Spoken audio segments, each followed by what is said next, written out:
This one is actually a mold, so it has like a texture that... Oh yeah.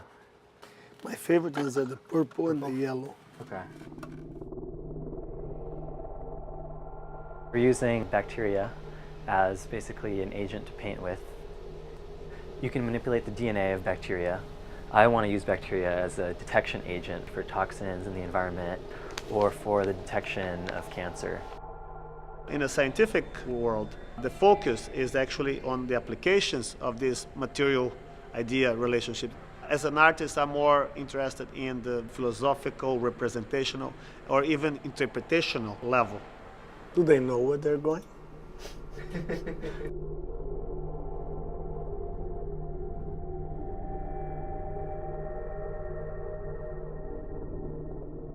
The Visiting Artist program really became active in the 1970s, but even before that, you really have to go back to Jiri Kepish, who came over from the Bauhaus. He landed here and he said, oh, I'm in a different environment.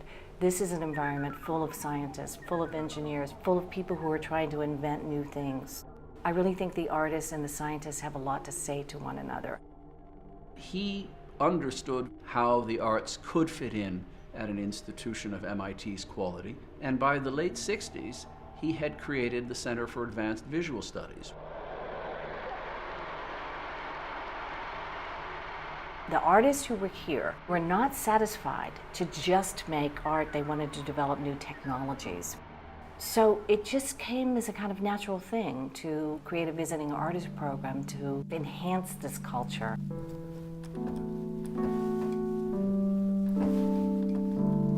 The kinds of artists we wish to bring to our campus are artists who have a feel in the way they create the art that intersects with science and technology, and to learn from us as we learn from them.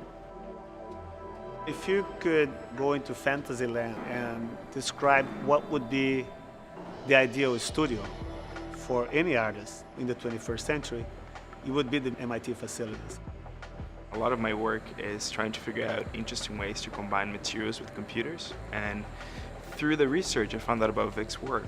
I sent Vic an email. Immediately he responded and he's like, yes, I want to come by. I've heard about MIT and the Media Lab for a long time. This is a highly abstracted image because what's going on is that system there is throwing charged particles of gallium at the surface. Vic has this vision of etching castles into grains of sand.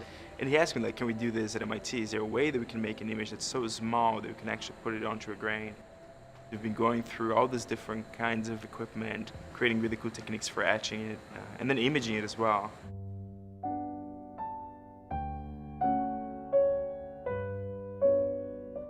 Science can benefit enormously from interacting with people who are actually concerned about how to represent the physical world in a way that is accessible but also understandable. 4, 3, 2, 1, 0, and liftoff. Trevor Paglin came to us with this project where he wanted to put a plaque on a satellite in a geostationary orbit around the Earth and very likely outlive the planet. How can we encode information into materials that can last for very, very long periods of time? These intersections between deep time and human time are very interesting to think about. He decided to put a photographic archive of major events in the life of the Earthlings of this planet. This is not something I can do in my studio. This is not something I can do with materials from, my local art supply store. This is the kind of project that is really only possible at a research institution like MIT.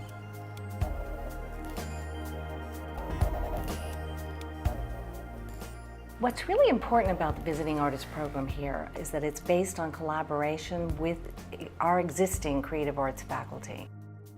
Joan Jonas, our performance artist in the program in art, culture, and technology, was already collaborating with the young jazz pianist Jason Morand, a MacArthur Award winner, brilliant pianist.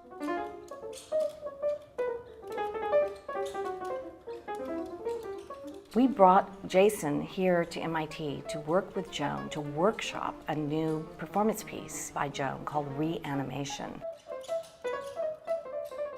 The tone and the volume have to. Don Byron is a brilliant jazz composer. You guys really sound amazing. We brought him back to MIT where he worked on a new piece for a gospel choir.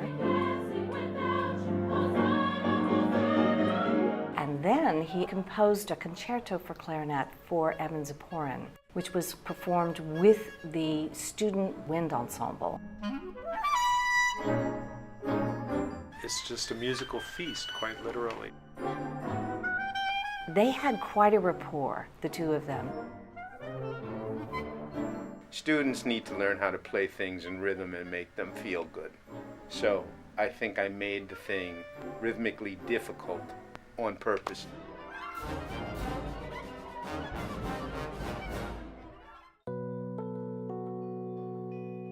My name is Ravi Lavage, and I thought that this morning would be maybe interesting to explain to you my method of working.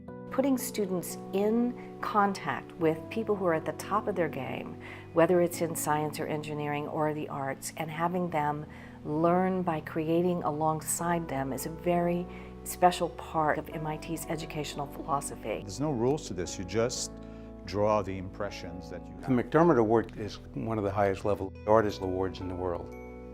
In all cases, the people who get the award spend some time at MIT with the students in some classes. It's more than an honor. It's also an opportunity to benefit from the creative culture here on campus. Any questions? Any doubts? Any fears? When you're starting out, you're an amateur at this, you don't know if what you're doing is going to go off in the right direction. But then having someone who's done it all their life and successful at it, coming to MIT and working with you and making you feel like you're part of the process, makes you feel that you definitely have a chance of doing good work. But don't be nervous. Ta-da-da-da-da, ta-da-da-da-da, ta-da-da-da-da, no, ta-da-da-da-dum, ta-da-da-da-dum, ta-da-da-da-dum. You know, 4. The young conductor at the Los Angeles Philharmonic, Gustavo Dudamel, came here to receive the award. You need an audience to... Robert Lepage, the Canadian theater maestro, everything. He does it all. With experience, we've learned that we should not force connections. We let them, and eventually 2 or 3 things seems to go together, and we go, oh, there's a pattern there.